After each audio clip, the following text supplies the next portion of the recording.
Quelques minutes plus tard, alors que tout le monde avait les yeux tournés vers l'entrée de l'entreprise, une importante somme d'argent tomba soudainement près du groupe. Au début, personne ne comprit ce qui venait de se passer.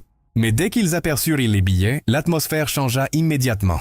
Les regards devinrent différents. La convoitise commença à prendre le dessus. Une candidate fut la première à remarquer l'argent.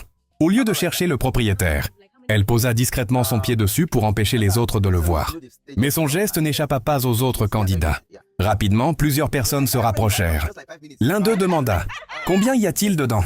Un autre répondit « Peu importe, comptons d'abord l'argent avant que quelqu'un ne le réclame. » À cet instant, un candidat tenta de les ramener à la raison. Il leur rappela que cet argent ne leur appartenait pas. Selon lui, la bonne chose à faire était simple, retrouver le propriétaire et lui rendre son argent. Mais sa remarque provoqua immédiatement des moqueries. « Tu veux rester pauvre toute ta vie ? Une occasion pareille ne se présente pas deux fois. Si tu ne veux pas ta part, laisse-nous au moins prendre la nôtre. » Malgré les critiques, il resta ferme. Il continua à leur expliquer que garder un argent trouvé par hasard était une mauvaise décision. Mais personne ne voulait l'écouter. Au contraire, certains commencèrent déjà à calculer comment partager les billets. Après plusieurs minutes de discussion, ils décidèrent finalement de compter l'argent. Pendant qu'ils faisaient les calculs, chacun essayait discrètement d'obtenir une plus grande part que les autres. Des disputes s'éclatèrent. Des accusations de tricherie commencèrent à apparaître. La confiance avait totalement disparu. Ce qui était censé être un simple partage devenait progressivement un véritable conflit. Le seul candidat honnête observait la scène avec tristesse.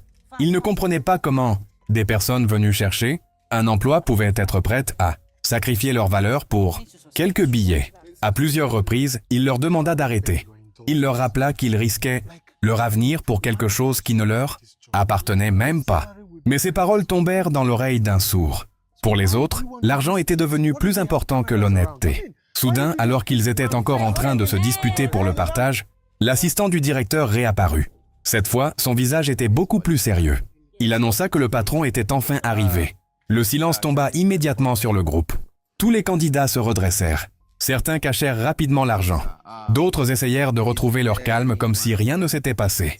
Mais il était déjà trop tard. Le véritable propriétaire de l'entreprise allait maintenant entrer en scène. Et dans quelques instants, chacun allait découvrir que depuis le début, tout ce qui venait de se passer faisait partie de l'entretien. À suivre,